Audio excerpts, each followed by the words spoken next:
Obviously playing with Zhao 8 as their mid, but it's not like he's played poorly, but obviously just doesn't feel like the same team that we're used to seeing. Is Whisper and company looking towards Whitemon here. Ooh. Could be enough damage. Indeed it is with that Scatter Blast. Whisper actually gets credit for that one. It's huge. So first blood for Beastcoast.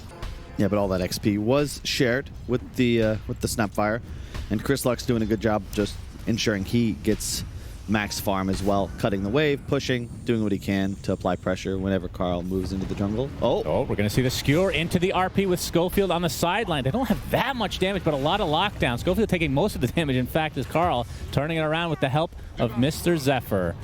Like it's 5 seconds extra now. Yeah, it was overall. Well, it's 5 seconds off normally, but then you would add 10 back. So yeah. We'll see if he takes that one. Schofield getting chased a bit here by Karl, who's sick and tired of his shenanigans. One more right click will do it, and down he goes. Gets off the ward, though. Yeah, the blast change, like, it's just insane how much damage this ability does. Yeah. Like, for Beastcoast to hunt Karl in this game, they kind of use their one shot to dive in middle, but outside of their 5-position Pango, nobody's really great at rolling. Yep. Yeah, he's just dead. Chronosphere. Karl's got his Illuminate coming through. It's going to end up being a pretty easy kill, but there is the cookie. Time dilation to follow, though. Whisper, he does get clipped, actually, just on the side for another Illuminate from Karl. It's a lot of damage, and I like this decision, too. If there were a game for Dagon, this is it. It's 9 minutes in, right? You've got triple null, fairy trinket, you're huge. Oh, my God. Stinger, yeah, I mean, it is a support Pango, but ain't getting out of that. One Illuminate basically took 80% of his HP. Yeah, that's definitely true. They do have very good team fight overall. I mean, you could just look at their lineup on paper, mid to late game, as we're going to see the Static Storm into the Ravage, and that is a dead position 1 Slark for Mr. K1. The trouble is their Slark is real behind at the moment. The matchup against Void used to be terrible because he could just like leap your leash. So now you have this ability to offensively hunt him, but you still have to favor Void throughout the game. Is he actually dead here? Oh, yeah. Solar, but it's such a sad death, just like in slow motion. He knows what's coming, but can't do anything about it. And this is the other thing about core Kotl is like you get this huge level advantage. In a game like this, I think it's kind of necessary. The Solar Bind, like it's just so much damage. Yeah, Sunsfan. And with that boost to travel, he's again just a part of basically every single kill. Double kill across the map for Karl, and into the jungle he goes. I will say it just doesn't feel. Oh no! fair. Is this a replay or? I guess this is a different kill. All right, Karl is absolutely crushing right now. Man, it must be really fun to play Kotl right. And look top. We got an egg, we got a Chrono, Whisper, nice bash. Bash is there. Egg does pop just in range. You can see, Okay, this would be a huge kill. Oh, RP not quite in range. Too fast. Yeah. They're just chilling. Like this laning phase, we're approaching 15 minutes and we're still in the laning phase. Yeah. That is not the kind of game that Beastcoast want to play. Oh, Lord. This does not feel like Dota, I'm not going to lie. And both Slark and LC require items to be able to initiate. I mean, Chris Luck is farming great, but it's a 2,500 gold discrepancy right now. As you can see the glimpse, but they get the skewer off into the duel. That's going to be the first victory of the game for Whisper. As Stinger, I believe that is the first Rolling Thunder of the game as well. 23 Savage comes to play as well. No Chronosphere, though, for another 70 seconds. Karl getting caught a little bit by Stinger, but Stinger, I should say, is all by his lonesome. The Solar Bind there. Not able to connect on the Illuminate, but looks like this is going to be yet another slow death for Stinger.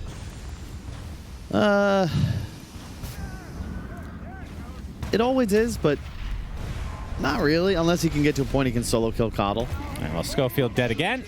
Okay, well, that, I believe, is a Blink Dagger now, picked up by the keeper of the light player, Karl. As you can see, a glimpse, Whisper inside the kinetic field. Press the attack, attempting to TP out, but the Ravage is there just in time. And Karl, yes, indeed, he gets another double kill across the map. Yep. The second of the game. Lina would have to, get Void Stone or go back to base. Kotl never goes back to base. All right, well, there is a Mortimer's Kisses coming through. Looks like Zephyr's going to take the worst of it here. Still alive, though, as an RP onto 2. No Ravage to work with. Illuminate comes in with the cookie as well. Chris Luck attempting to get out of dodge, but it's not to be. And there's a big Chronosphere on several teammates, but more importantly, 2 enemies. And that turns into a double kill for 23 Savage. A 3-for-0 as Stinger. I feel like we've seen this 10 times this game. Yeah. Attempting to TP out. And, all right, that's a new one. That's a new page in the book.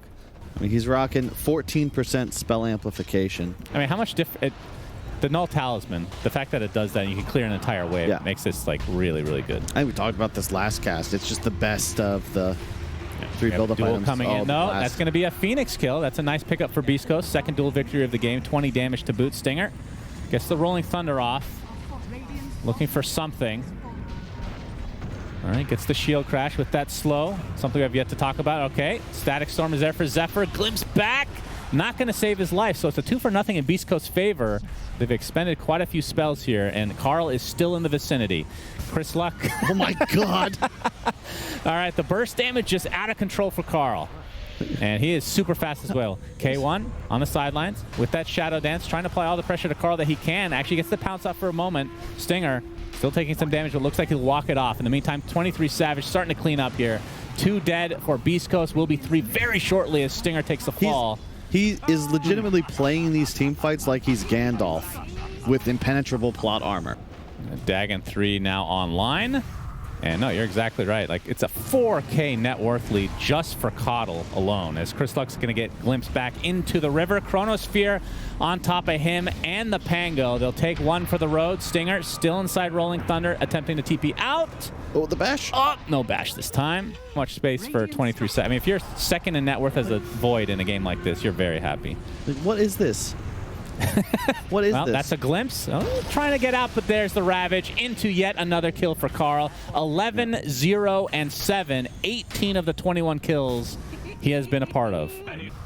Yes, it does. No, because Chakra lowers like the cooldown on your existing spell. Yeah. Okay. So it would work. RP onto 2. Got the Sunray coming through as well. Chris Luck puts him in the vicinity of the tier 2 tower as well, with a Chronosphere now to follow from 23 Savage, just cleaning up onto Schofield. Gets 2. But it is a 2-for-2 in the end of the day, as T1 is now on the retreat. K1 really wants this kill on Faceless Void. But with Karl, still has that Illuminate. Doesn't look like it's going to connect on much, and 23 Savage is going to get dueled. This will be an enormous kill, but there's a Ravage to try and protect his life. Looks like he's going to live through this, but there's the pounce again, keeping him in place, and K1 getting a much-needed kill there. Trying to turn this back around onto Tidehunter. This is a pretty big fight for Beastcoast if they can continue, but yeah, Karl is still here. Stinger lives for just a little bit longer, but Karl, again, a kill. 14 and 0. You traded a BKB for Chrono. Oh, that is an Aghanim Scepter from afar from Mr. Snapfire. Beautifully done, and Tidehunter is taking the brunt of this damage. Well, he gets the Ravage off. He's actually surviving. Whisper has to pop the BKB and retreat. And K1 attempting to get out as well. Inside his Shadow Dance, RP to save his life. Just on the Kotl, back into the fray for K1. And look at the damage now. Chris Luck and company. 23 Savage basically gets all his HP back, though. Now Chris Luck inside the kinetic field is going to get bashed down by 23 Savage. This looks so good for Beast Coast. So good. But they're going to lose 4 instead. Oh my goodness. God. How did they win that fight on T1? In the mid lane now. And he is starting to get more and more farm. He's going to see the Chronosphere on his teammate. That is Karl. He's going to get gobbled him. Okay, nice gobble from Schofield. Gets the cookie off. Can't get to the high ground, though. So down he goes, but at least he saves his teammate. 23 Savage pursuing even further. Has the SNY Maelstrom. Doesn't have a ridiculous amount of damage so far, but he doesn't really need it. Double kill for Karl. Just continue to steal kills. 23 Savage would probably have an extra item if he wasn't taking all these kills from him. That'll provide him a lot better opportunity to kind of go in and out. He's going to get bashed, though, into the pounce. All right, he's actually taking heavy damage, but back he goes. K1 already uses his ultimate. 23 Savage jumps in. Does not have Chrono, though. There's the Ravage, and Slark is just dead. The beginning of the fight. Goodness gracious. Beast Coast falling apart now. 12K net worth lead for T1. You might be right on the no Kotl death after that one. Likely opens up the racks. That's a nice skewer into the tier 3s, but a lot of the damage mitigated again. And here comes Karl from afar, doing so much magic damage, taking another kill for himself. Double for Karl, and he is just on an absolute godlike streak.